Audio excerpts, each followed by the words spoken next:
पाकिस्तान क्यों बना? आज़ाद होने के बाद गरीब देश पर इतने हथियार कहां से आए? 1947 से आज तक वॉर, गोलीबारी, झगड़े आज भी जारी हैं। आखिर यह सब कैसे मुमकिन है? पाकिस्तान आखिर क्यों शांति से नहीं रहना चाहता? उसको कौन सपोर्ट करता है? एक रिपोर्ट के मुताबिक एक देश जो पाकिस्तान को बिलियन डॉलर की हेल्प करता है, एडवांस वेपन प्रोवाइड कराता है और खुद दुनिया भर में शांति और मानवता का ढोल पीटता है।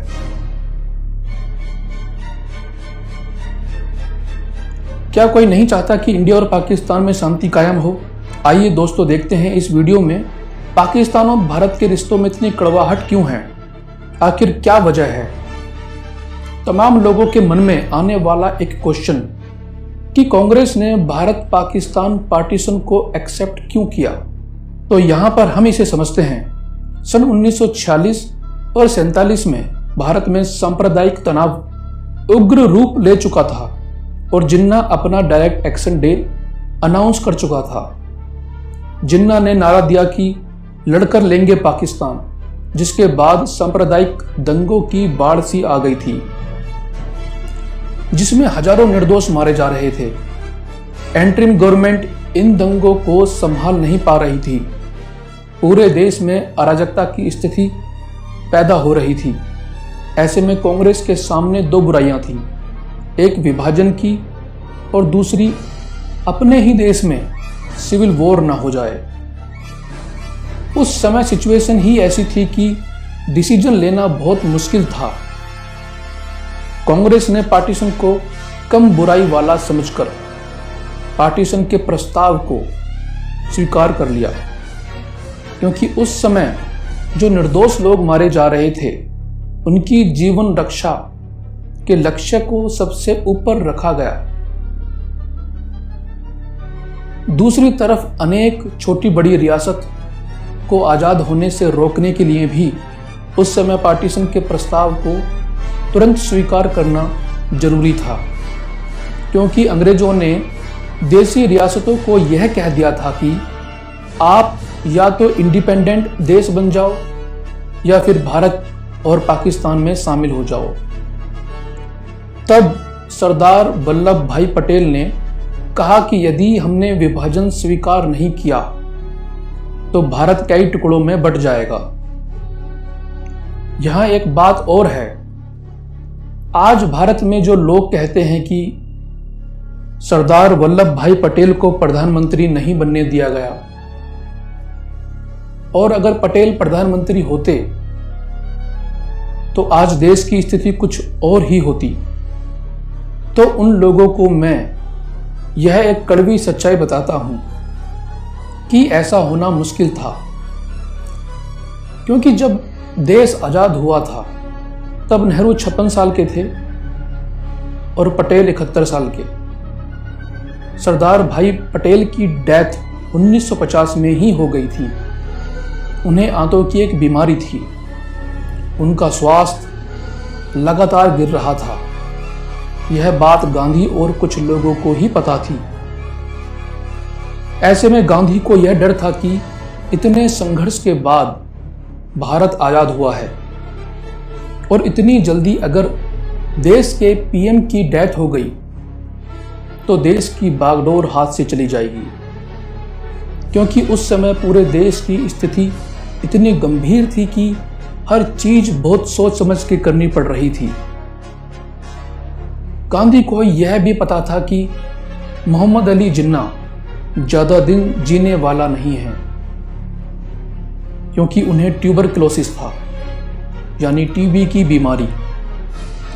अब आप खुद सोचो, गांधी की हत्या जनवरी 1948 में दिल्ली में हुई और सितंबर 1948 में ही जिन्ना की डेथ हो गई और आगे चलकर 1950 में सरदार वल्लभ भाई पटेल की डेथ हो गई।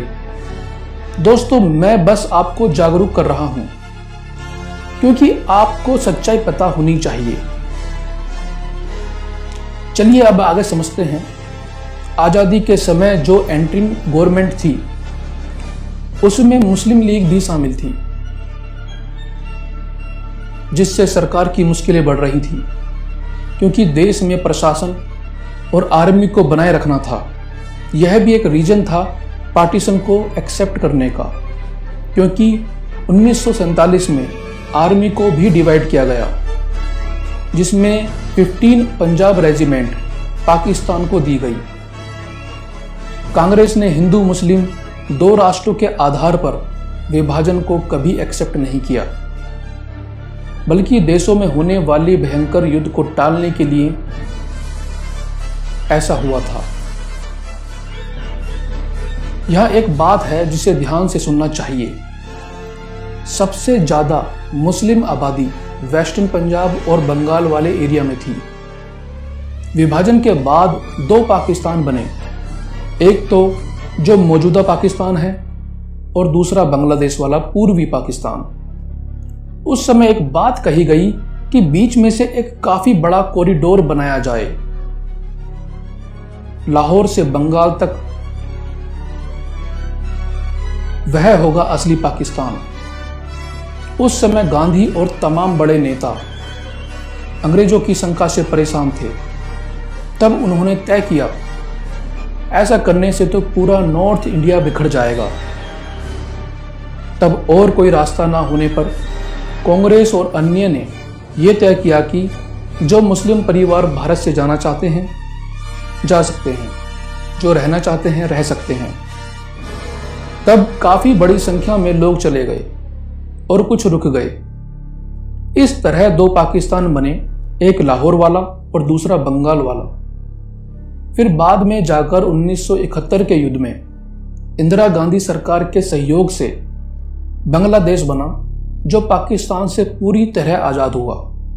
उससे पहले वहां पाकिस्तान का रूल चलता था। दोस्तों, इस तरह की चैलेंजिंग स्थिति उस समय कांग्रेस के सामने थी। दोस्तों, यहां एक क्वेश्चन बार बार हिट करता है कि क्या भारत पाकिस्तान पार्टीशन को टाला जा सकता था? आइए यहां शॉर्ट में समझते हैं कि इसे टालना मुश्किल क्यों था। सन 1909 में मुस्लिम सेपरेट इलेक्शन आया।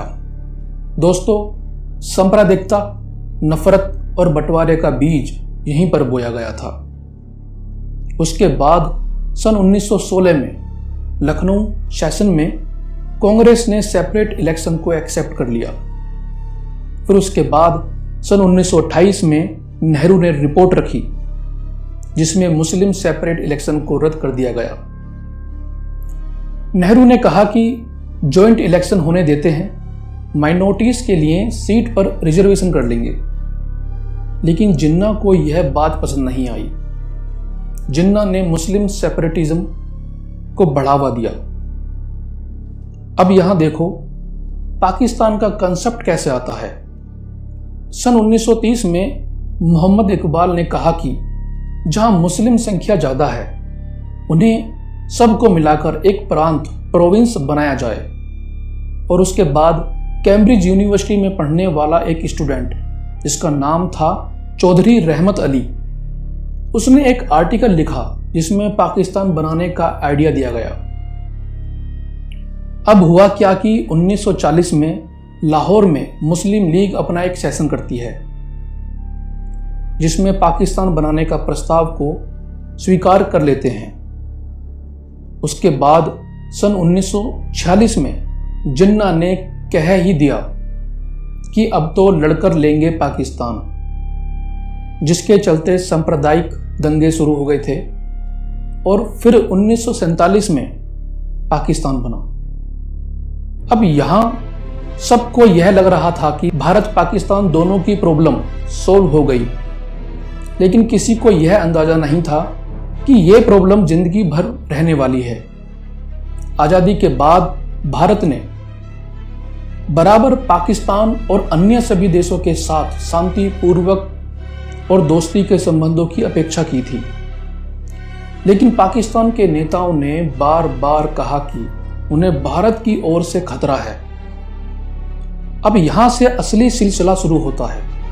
तो दोस्तों, जाना मत, वीडियो को एंड तक देखना। सबसे पहली समस्या पैदा हुई देसी रियासतों की, क्योंकि अधिकतर राजा और नवाब अंग्रेजों के वफादार थे।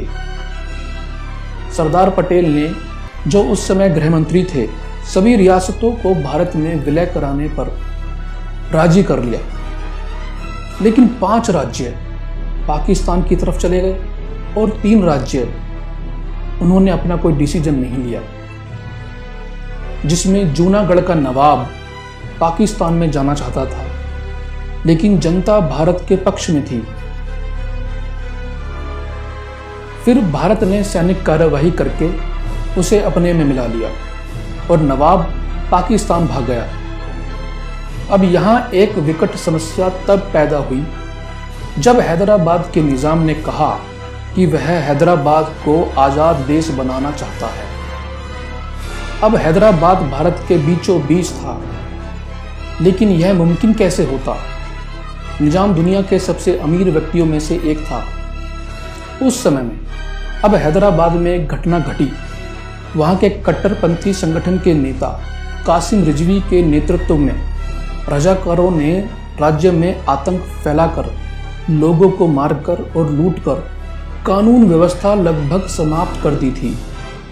उस समय हैदराबाद में हिंदू बहुसंख्या में थे। जनता ने मांग करी कि केंद्र सरकार आकर मदद करे। गृह मंत्री सरदार पटेल तैयार ही बैठे थे। उनके सीधे नियंत्रण में सितंबर 1948 में ऑपरेशन पोलो चलाया जाता है। भारतीय सेना 24 घंटे के अंदर ही सब चीज कंट्रोल कर लेती है। अब इसी महीने में उधर पाकिस्तान में जिन्ना की डेथ हो चुकी थी। फिर वही हुआ जो सही था।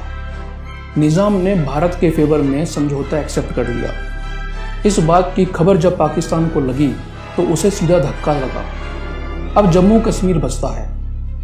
वहां उस समय मुस्लिम लोग बहुसंख्या में थे, लेकिन राजा हिंदू था, महाराजा हरि सिंह। राजा हरि सिंह कश्मीर को हैदराबाद के निजाम की तर्ज पर ही आजाद देश बनाने की योजना बनाता है। माउंटबेटन ने राजा हरि सिंह को बार बार समझाया भी कि जल्दी से जल्दी डिसीजन लो और भारत या पाकिस्तान में से किसी एक में कश्मीर का विलय कर लो, पर वह ठहरे महाराजा। वह किसी और ही दुनिया में थे उस समय, जबकि भारत को कोई आपत्ति उस समय नहीं थी कि कश्मीर किसी भी तरफ जाए। अब होता क्या है कि पाकिस्तान के सपोर्ट से एक घुसपैठियों का एक ग्रुप, जिन्हें कबायली भी कहते हैं, कश्मीर पर अटैक करना शुरू करते हैं और वह 5 ही दिनों में श्रीनगर और बारामूला तक पहुंच गए। अब राजा हरि सिंह घबराकर तुरंत भारत में कश्मीर के विलय को लेकर तैयार हो जाते हैं और समझौता एक्सेप्ट कर लेते हैं। बदले में भारतीय सेना हवाई जहाज के द्वारा वहां शांति कायम करती है। अब भारत ने यह भी कहा कि यह कोई मजबूरी का फायदा उठाना नहीं है, हम जनता की इच्छा भी पूछेंगे। अब 1948 में घुसपैठियों को पाकिस्तान से लगातार सपोर्ट मिल रही थी।